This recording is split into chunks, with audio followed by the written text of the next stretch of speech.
here, welcome back to my channel, The Inked Reader, and for once I am doing what I watched recently fairly in time. I tend to do these every season, and so these are gonna be the things I have watched throughout spring 2021.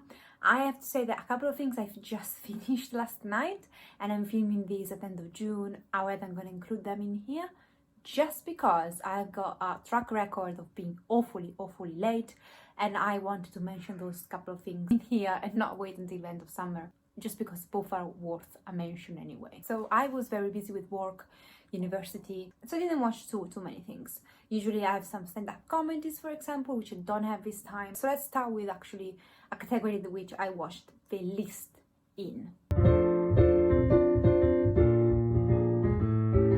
So the first one I have finished was Seaspiracy, which is a kind of documentary, an hour, 2 hours long, on Netflix. So of course, as someone who doesn't eat meat and was a pescatarian, I decided to have a watch just because clearly I was ready to stop eating fish as well.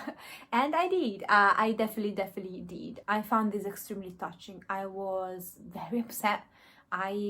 I stopped eating meat when I was 16, and I, back then in the days, watched and read a lot of stuff, and I didn't need many to convince myself. And then I had to remember the feeling of watching those awful stuff by watching Seaspiracy. So although I think it's amazing, and I suggest this to everybody, literally everybody, I don't usually and I won't watch many of this genre just because I really don't eat meat and now fish, and although I don't know any gory details about what's going on with the meat industry, I know enough. I knew enough for the last 10 years to know that I don't want anything to do with it. And said that, I think this was well done. It was very informative, and although I know that they received a lot of critiques, and I read articles after that, and I decided that even if this was blowing up and exaggerating a situation that wasn't so bad, the fact that that situation was there to begin with was enough for me to be disgusted by the industry and how people, by eating fish, are sponsoring slavery to a certain extent, even if indirectly. So I think it was an eye-opener that I will definitely suggest to watch. And I watched that, and I know other people that were like meat eaters and fish eaters, and they have, if not stopped, they have significantly reduced the amount of fish and meat they eat because of this. And at the end of the day, that's still a victory. So watch it, and I'm not saying that watch it because I want you to stop eating fish. I want you to watch it just because if you want to eat fish, you should do an informed choice. So you should know what you put in your mouth, and if you still want to go ahead and do it, then feel free. I just don't like when people don't want to get informed but they still want to do it, if it makes sense.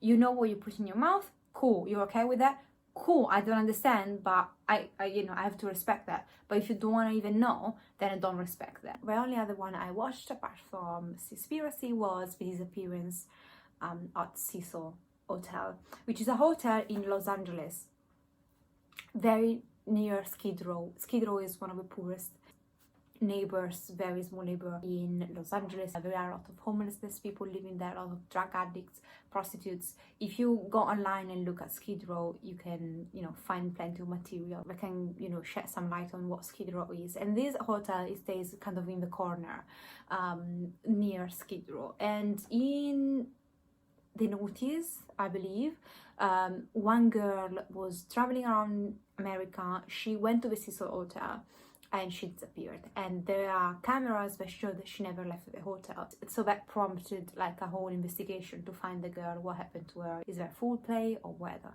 I didn't end up loving this one. I gave it 2 stars, and one issue I had that at the beginning was very interesting, but majority of these, at least half of it, is based on YouTubers, influencers, and other people that kind of comment on how they explored and how they followed the crime. A lot of people went there, for example, to take pictures and video, and they come up with theories. And there was all the other half of it was how the police was hindered and put in a lot of trouble because of these people kind of playing Sherlock Holmes. And I was honestly disgusted. I think behind this there was a family, you know, very worried for their daughter, grieving, in pain, and how people exploited the situation to make a video online and get money, basically, you know, get views and get money from it. So I was like, I was fucking annoyed. I hated, you know, the exploitation of human pain. And, you know, they went so far, like they literally went to the hotel even when people were not allowed in, and, you know, tried to get a video of the roof and all of that. It was just people, and then also they kind of pointed their fingers against a man that was there, and they destroyed this man. And the only reason why they destroyed it is because they came up with these theories which was based on nothing. And I was, honestly, I was upset for this man. I was upset for the parents of this girl. I was upset for humanity in general. And I'm not sure if I didn't enjoy it because I was so disgusted by humanity watching it, or if I was actually annoyed by the format. I guess it's a mix of both, although it's just, I don't know, I think it's more the content itself that bothered me. I got that feeling of, you know, when you watch something and at the end it's taken away something instead of giving you something, and I felt in that way. Like, yes, I know now what happens to the girl, but at the same time I have a lot of resentment, which I could have done without, I guess. I don't know, it was an enjoyable experience throughout. It was just like, I wanted to slap people throughout all of these. So let's start with a bang. I watched Arrival, and this was on Amazon Prime, I don't remember, and I loved it. It's kind of fairly popular movie that came out a bunch of years ago, not too many though, and it's First Contact with Alien movie, which I'm not a huge sci-fi fan usually. Well, yes, I love Star Wars and all of that, but I don't reach for sci-fi movies in general too often. I do, but not often. And I was curious about this because I read the review, and it's definitely, it gave me a vibe. It is a sci-fi, but it's a very atmospheric one, and the performances and the alien in these and the message at the end and the plot, I was mesmerized throughout. 5 stars hands down. If you love sci-fi, this is not one you can miss. But even if you don't love it, even if you're not a huge fan of Alien or that, give this a try, because I think this might be one of a kind, and it was definitely for me. And I'm gonna recommend this to pretty much everybody. Then I watched Shazam. This, I don't remember, I think it was on Netflix or maybe on Amazon Prime, one of it.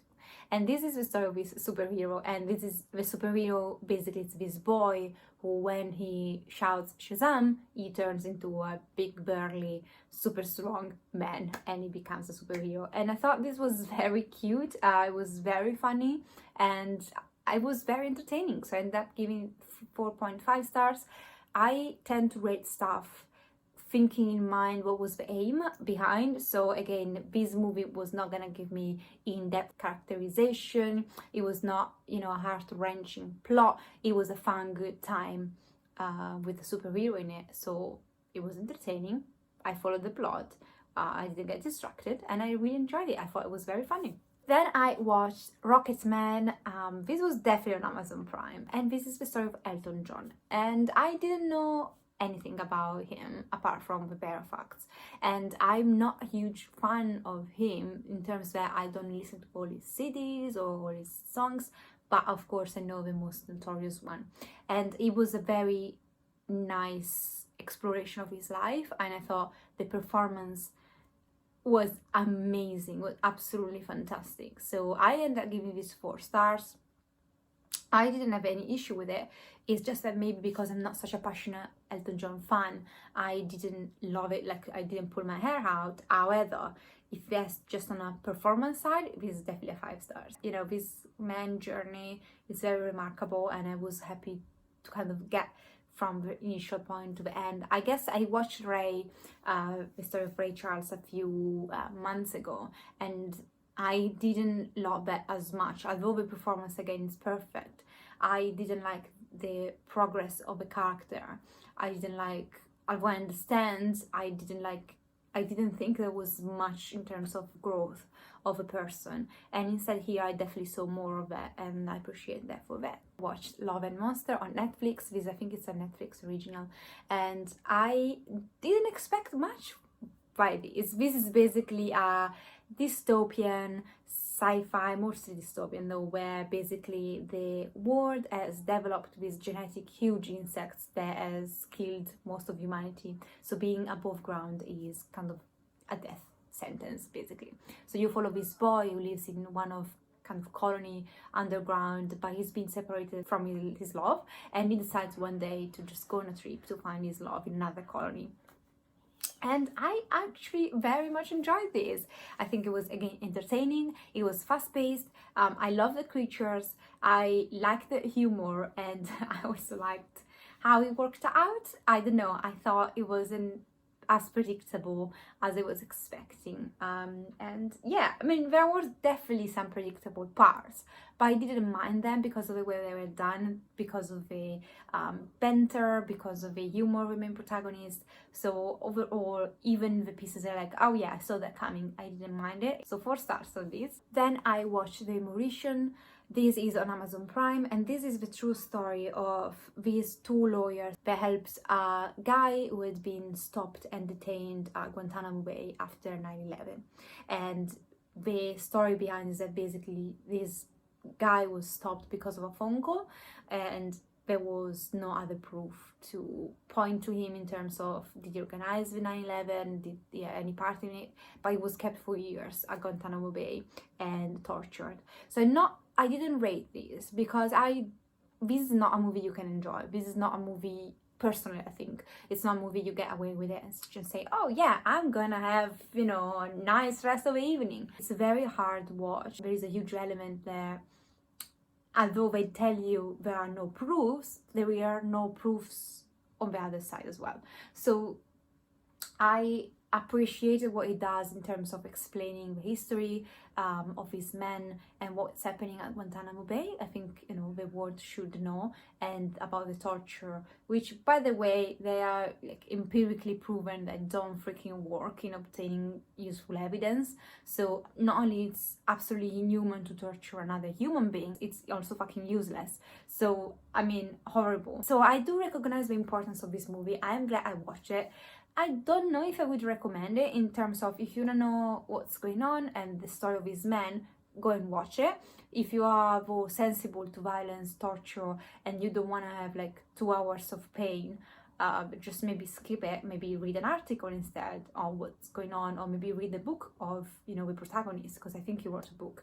You can digest this story in another format basically without having to watch these. Then I watched Allied. This is a movie with starring Brad Pitt and Marion Cotillard. I think I'm butchering their name, but they should be on the cover. And this is a sort of basically this American soldier that goes to Tel Aviv, I believe, or Israel or somewhere, where he has to infiltrate the Nazis, and he's gonna be helped by this woman who's gonna pretend to be his wife. And during this operation they end up falling in love, so she goes back with him to England. I don't want to spoil anything, although I feel like me saying this doesn't give much away about the plot and doesn't tell you if you might want to watch this or not. So maybe go online and watch the synopsis, because I don't remember if it spoils it or not. But basically something happens, and you know, the protagonists have to make very tough choices. And I really enjoyed this one. I gave it 4 stars. I thought it was not too long, so it didn't drag. I liked the performances, and I also liked the struggle of the protagonists. I could relate to them. It's not very violent. It doesn't depict like the horrifying things that the Nazi did. It's more about this couple and what they go through. Then I watched a kind of popular movie, but I didn't like it, which was American Hustle. I didn't hate it, so I gave it 3 stars, but this is the story of this con man that has basically been caught at one point by the police, and the police says, if you help me catch this politician being dirty, I kind of, you know, let the charges go. Which is a very simplistic way to tell you a plot, but that's the gist of it. And of course the con man accepts, and women involved and all of that. I like the performances. However, maybe because I was watching this with without subtitles as well and struggle with the accent. So I think I've missed parts of what they were saying to each other. So that might have had something to do with it. But in general, it's not my kind of story. I don't know, just the dynamics, I didn't really appreciate it. I was just watching it, it was okay, but I would never rewatch it. I would not suggest it, and yeah, I felt kind of flat. And then I watched another movie which I'm not gonna rate, and this is Papillon. This is an adaptation of a book of the same name, and Papillon is the true story of this man, the only man I believe, who successfully escaped prison in the 1930s, I believe, in French Guinea. I put here a map of the place. I don't remember it. At the beginning I don't know why I was very wrong, but I believe it was the only man who escaped Alcatraz. No, I was completely wrong. He escaped another prison, which was probably far worse than Alcatraz, which is saying something. And this movie is torture. So Charlie Hunnam is one of my favorite ever. Sons of Anarchy, if you don't know, it's my favorite TV show ever. The best final season ever. Like, if you can withstand violence, a lot of violence and a lot of blood, and you know, Sons of Anarchy is something that you don't want to miss. So I fell in love with him there, and I always watch his movies, and it's very hard for me to convey rationally my feelings about this movie because it is torture for 2 hours, and I mean about violence, blood, and these people being tortured and abused over and over and over and over. So there is no break, there is no laughing parts for the most part. Like, probably, yeah, there are a bit of banter, but it's you know, it's in an environment and in a scenery of absolute misery. And it's one movie that at the end of it I felt very heavy, like my chest was heavy, I was like needing a break. I just felt exhausted, and the fact that this is a real story, it's appalling. But at the same time, it is a true story. It depicts something that really happened, something that men went through, and I think it's important for people to know that this happened. They did a good job with this. It felt like being there. You suffer from the movie, so if you're okay with that and you want to know, then go for it. But if you are sensitive to torture, violence, death, it's very explicit violence, so maybe, and you are not up for kind of The Revenant.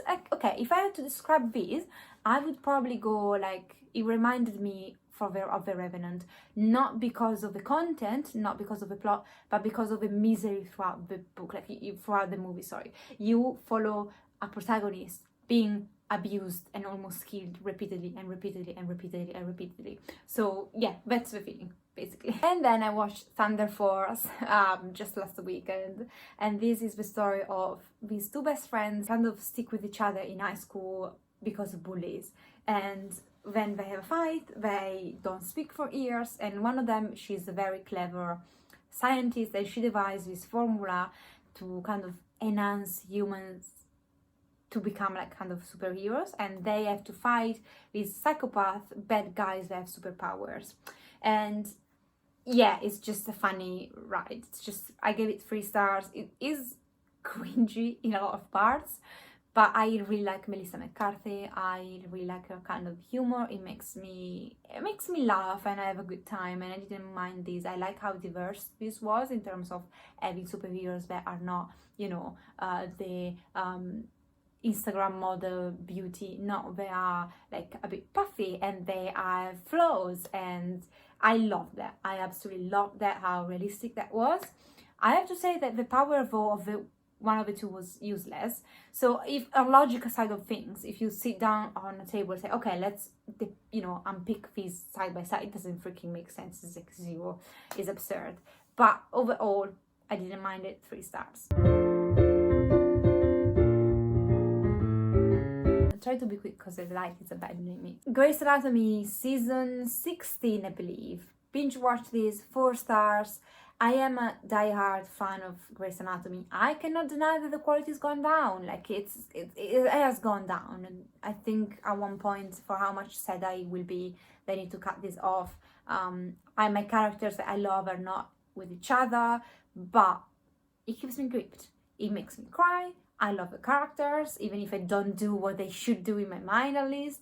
And I will keep watching this forever. I watched Sabrina season 3 and 4. I have to say that I didn't like season 2. I didn't care for it, but I pushed through and I really enjoyed season 3 and 4. And I think I gave it overall 4 stars on an average between the 2 seasons. But I really enjoyed the ending. I thought it went where YA TV show usually wouldn't, and it was darker, it was more intense. I even had like almost tears in my eyes at the end. And yes, I mean, I'm a bit sad that there is no sequel, but also I think it was a nice packed horror YA TV show that left me saying, I know what you did there, and I think it was very clever. I mean, it's definitely unusual, and I guess not everybody will appreciate the ending and what they did. I really did, and I thought the plot and the monsters in this and all the trials that they have to kind of go through were very interesting. I didn't mind basically season 3 and 4. Really enjoyed it. 4 stars. I'd suggest this TV show. I DNF'd Riverdale. I might try again, but I don't think so. Unless you tell me it's the best thing ever, watch it. But Sabrina, it's just 4 seasons, and I definitely recommend this. I mean, I didn't DNF it, and I kept watching, and I'm glad I went past season 2. Season 1 is cool, season 2 is okay, season 3 and 4. Listen, then I finished Friends, and I watched season 9 and 10, and probably 8 as well. The season I don't remember. It's Friends, it's 5 stars. I love Friends. I mean, Big Bang Theory is my favorite comic humoristic TV show ever, sitcom ever. Like, no one can beat Big Bang Theory. Nothing will probably be able to beat it. But Friends, it's got place in my heart. I'm a huge fan now. I want to see the reunion. I'm gonna probably watch it again and again and again. It's just something you can have in the background. It's just so bloody funny. I love Friends. It's a definitely second place in my favorite sitcoms for now. And yeah, Friends, 5 stars. It's Friends. Then I watched what is probably my worst disappointment of the year, which is Love, Death and Robots season 2. Love, Death and Robots season 1 is one of the best things I've ever watched. I love the format, the concept of having these short videos, basically short movies with different art, different plots, characters every time. Loved it.